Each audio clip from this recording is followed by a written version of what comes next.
Share बाजार सपना है या हकीकत? ये कई लोग सवाल पूछते हैं। सवाल इसलिए पूछते हैं, लोगों को लगता है कि रातों रात पैसे दोगुने तिगुने करने का ख्वाब दिखाए जाते हैं। कई बार व्हाट्सएप पे मैसेज आता है कि आप पैसा लगाइए शेयर बाजार में और महीने भर में दोगुना कर देंगे। कई बार ये फ्रॉड भी निकलता है और जब फ्रॉड की कहानी आती है तो लोग डर जाते हैं, लगता है नहीं यार शेयर बाजार से दूर ही रहो।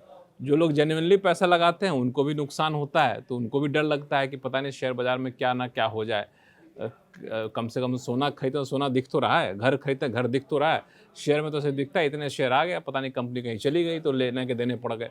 तो चूंकि पैसे बड़ी खून पसीने की कमाई आपकी होती है, तो अब हम आपको बताने वाले हैं कि शेयर बाजार वाकई सपना है या हकीकत है। तो अनिल जी, ये शेयर बाजार को लेकर जो लोगों के मन में अभी भी आशंका बनी रहती है, भाई सब विभाग दिखाते रहते हैं कि वाकई कुछ है इसमें, अमीर बनने के चांसेस हैं एकदम। हाँ, शेयर बाजार में देखिए, शेयर बाजार में एकदम चांसेस हैं, लेकिन ये थोड़ा सा ऐसा है कि इसमें थोड़ी बुद्धिमानी की आवश्यकता पड़ती है।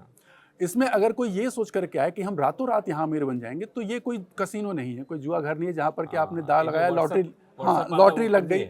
ये एक तरीके से अगर इसको एक आप व्यापार की तरह से समझें, जैसे बाकी व्यापार होता है, तो उस नाते ये बहुत अच्छा बिजनेस है, मैं मानता हूँ। मतलब मैं बहुत लंबे समय तक मैनेजमेंट कंसल्टेंट एज ए रहा हूँ और चार्टर्ड अकाउंटेंट होने के नाते मैं कह सकता हूँ कि ये दुनिया का ये बहुत अच्छा एक बिजनेस है। अच्छा, ये एक ऐसा अकेला बिजनेस है जहाँ पर देखिए क्या है कि जनरली हम जब कोई भी बिजनेस खोलते हैं तो हमें इन्वेंट्री व्यूज मेंटेन करनी पड़ती है, उसमें डेटर्स टर्नओवर, क्रेडिटर्स टर्नओवर रहता है, तो अपना जो हमारा जो कैश कन्वर्जन साइकिल है जिसको हम कहते हैं बिजनेस में हम नापते हैं, वो बड़ा लंबी होती है। यहाँ पर तो हाथ के हाथ आप अभी खरीदिए और अभी बेचिए, तुरंत पैसा आपके हाथ में।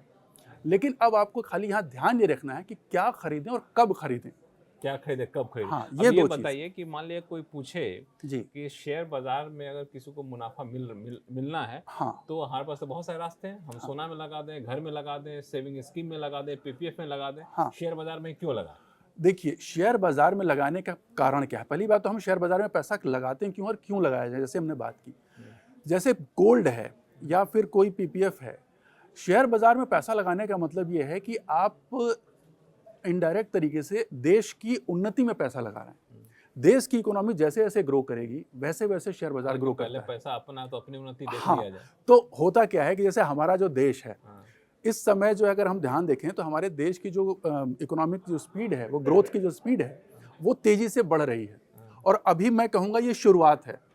अभी ये जो भी कहीं ना कहीं आप तो बहुत अच्छे से जानते हैं कि जो वैश्विक स्तर पर भारत की जो एक छवि उभरी है एक मजबूत देश के रूप में, इसका इकोनॉमिक जो है फायदा आगे आने वाले समय में मिलेगा। तो यहाँ से हमारी अर्थव्यवस्था भी और बढ़ेगी। तो उस नाते अर्थव्यवस्था बढ़ने का मतलब है साफ साफ कि हमारी जो इंडेक्स हैं, जो कंपनी की जो मार्केट कैप, हम शेयर बाजार की भाषा में कहते हैं कि market cap of the nation, वो बढ़ेगा। वो बढ़ने का मतलब है कि आप जो निवेश करेंगे अच्छी कंपनियों में, उनमें आपके पैसे बहुत बढ़ेंगे। अच्छा बताइए, गिरते पड़ते कितना रिटर्न मिल जाएगा शेयर बाजार में? देखिए, एक एवरेज माना जाता है कि जो 5 साल हम कैसे कहते हैं, हर साल का तो नहीं देखते, हम पिछले 10-12 साल का अगर जोड़ते हैं, हम कंपाउंडेड एवरेज CAGR बोलते हैं, कंपाउंडेड एवरेज ग्रोथ रेट। तो जो उसका CAGR आता है वो लगभग 14 से 15% इंडेक्स का आता है, मतलब निफ्टी की बात करते हैं। अच्छा, इंडेक्स का आता है। हाँ, अच्छा, ठीक है। तो उस नाते अगर ये खराब नहीं है, अगर आप देखें कंसिस्टेंट रूप से, ठीक है, किसी साल ये ज़्यादा होगा, किसी साल कम होगा, लेकिन ये एवरेज अगर निकाला जाए तो 14 से 15% से के आसपास रहता है। अच्छा, रिस्क कितना रहता है इसमें? रिस्क बहुत कम है इसमें। रिस्क अगर आप ओवरेज लंबे समय तक देखते हैं ना, तो इसमें रिस्क बहुत कम है, क्योंकि अगर हम देखें 2007 से लेकर के मैं मार्केट में हूँ, तो उस समय 3000 के आसपास निफ्टी को हमने देखा है, और निफ्टी 3000 से फिर 6000 देखा है, फिर वहाँ से नीचे आते हुए देखा, और वहाँ से निफ्टी आज देखिए कहाँ 23000 के आसपास, 26000 छू करके 23000 आ गया। तो आप देखिए कि वो मतलब लगातार जैसे जैसे देश की प्रगति हो रही है, तो ये इंडेक्स बता रहा है कि उसमें रिटर्न बहुत बढ़िया। एक चीज और बता दें, चूंकि आप इंडेक्स की बात की, तो पैसा किसी को लगाना है, संक्षिप्त में बताइएगा तो सीधे शेयर में लगाए कि सीधे म्यूचुअल फंड में लगाए कि इंडेक्स में लगाए? देखिए, अगर आपको शेयर बाजार की जानकारी है, अगर आपको समझ है कि शेयर किस शेयर में लगाना है, तब तो आप डायरेक्टली शेयर में लगाएं, अच्छी कंपनियों के शेयर में लगाएं, वो आपको ज़्यादा बेनिफिट देंगे।